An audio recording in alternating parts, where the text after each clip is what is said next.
Assalamualaikum warahmatullahi wabarakatuh. Nama saya Sabita Zakirah dengan NIM 21443900013 dari Program Studi Sistem Informasi Fakultas Teknik Universitas Persada Indonesia IAI.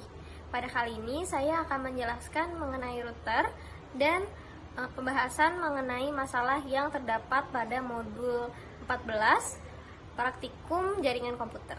Pertama-tama saya akan menjelaskan tentang router. Apa itu router? Routing adalah sebuah proses memindahkan paket data dari sumber ke destinasinya. Proses ini bisa terjadi ke berbagai jenis network, mulai dari internet hingga telepon. Tentunya yang paling terkenal adalah routing untuk paket switching network, yaitu digunakan untuk internet.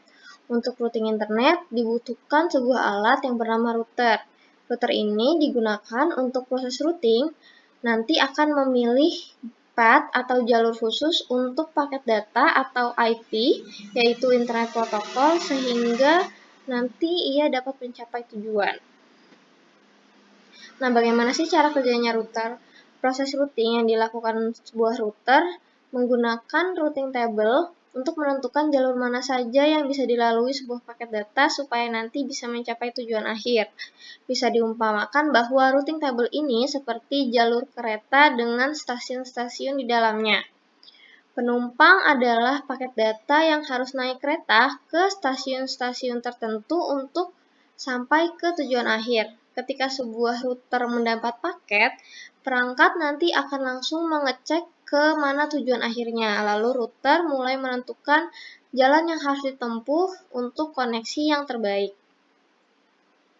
Di sini ada sebuah gambar contoh dari jaringan yang menggunakan router, di mana kita ketahui bahwa nanti paket-paketnya akan kita kirim melalui PC, dan kita mau menuju ke PC yang mana.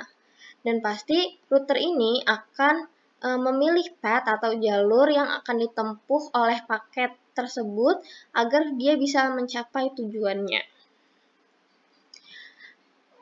Kemudian kita masuk ke jenis-jenis routing. Yang pertama ada static routing. Static routing adalah jenis routing yang rutenya ditambahkan secara manual ke routing table. Kelebihan dari tipe routing ini yaitu keamanan yang lebih tinggi, karena hanya administrator saja yang bisa memberi akses pada network untuk proses routing. Selain itu, tidak diperlukan penggunaan bandwidth dari router ke router. Kekurangan dari static routing ini yaitu untuk jaringan yang besar, tipe routing ini akan sulit digunakan karena prosesnya yang masih manual. Kemudian yang kedua ada default routing. Default routing merupakan jenis routing yang menggunakan single router. Router yang digunakan akan mengirim sebuah paket ke single router. Rute yang dipilih pada proses routing saat tidak ada rute atau jalur lain yang tersedia untuk tujuan dari sebuah alamat IP. Kemudian yang terakhir ada dynamic routing. Dynamic routing adalah proses yang otomatis.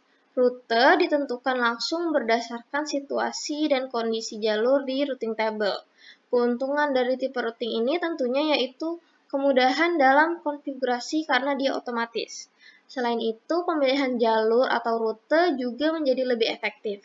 Hanya saja kekurangannya, bandwidth yang lebih besar pastinya dibutuhkan dan keamanannya menjadi lebih rendah dibandingkan dengan static routing. Selanjutnya kita akan melakukan pembahasan mengenai masalah yang ada di modul 14. Terdapat soal bila Anda diminta oleh suatu perusahaan untuk merancang suatu jaringan untuk kantor pusat di Jakarta dan cabang yang ada di Indonesia dan Malaysia dengan menggunakan IP address kelas B.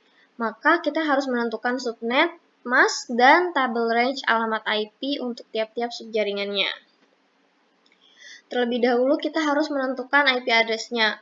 IP address kelas B memiliki ciri-ciri 16 bit pertama merupakan bit network dan 16 bit terakhir yang merupakan bit host. Seperti pada layar, bahwa N yang berwarna merah merupakan 16 bit pertama yang merupakan network dan N di belakangnya atau 2 oktat terakhir 16 bit terakhir yang merupakan bit host. Dengan demikian, terdapat lebih dari 16.000 network kelas B, yaitu 64 kali 256, yakni dari network 128.x.x sampai 192.255.x.x. X ini merupakan nanti akan menjadi bit hostnya. Nah, kemudian jika kita menggunakan IP 172.16.0.0 yang berarti IP ini berada di IP kelas B, berapakah subnet masknya?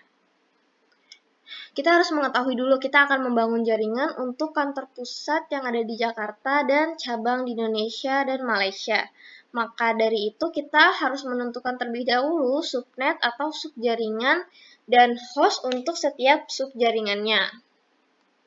Nah, untuk mencari subnet ini, kita harus mencarinya lebih dari 3. Kenapa lebih dari 3? Karena kita akan membangun jaringan untuk kantor pusat, cabang Indonesia, dan cabang Malaysia.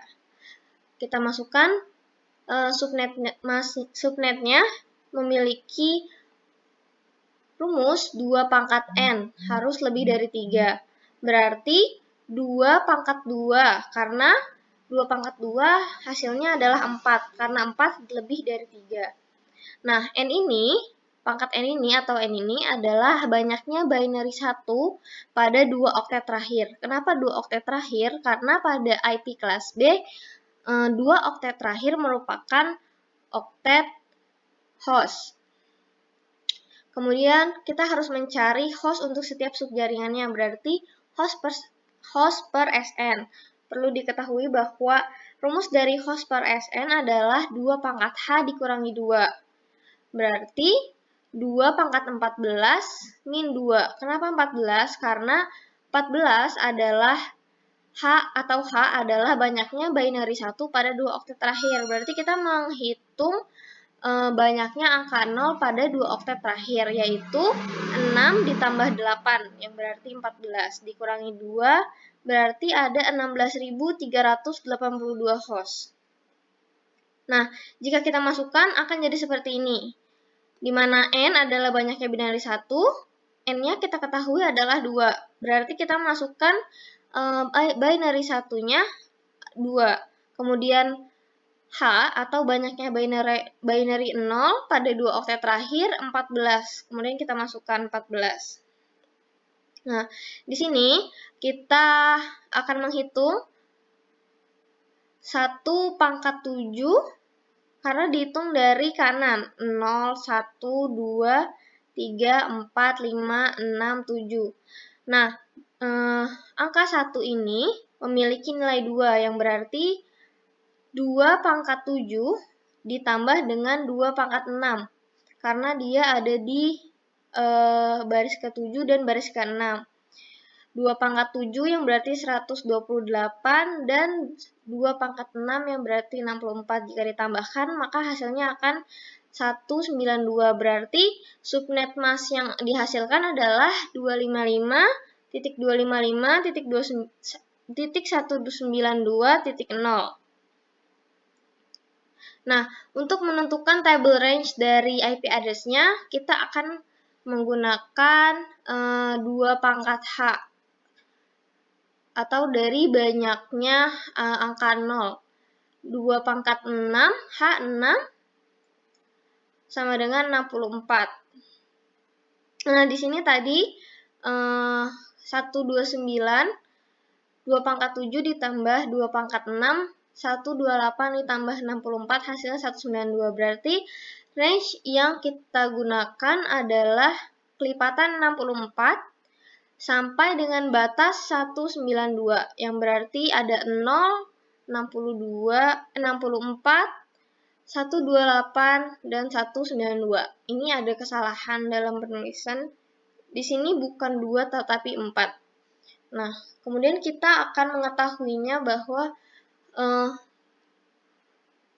hostnya atau bit hostnya dimulai dari 172 16.0.0, kemudian 172, 16.64.0, dan 172.16.128.0 dan 172.16.192.0.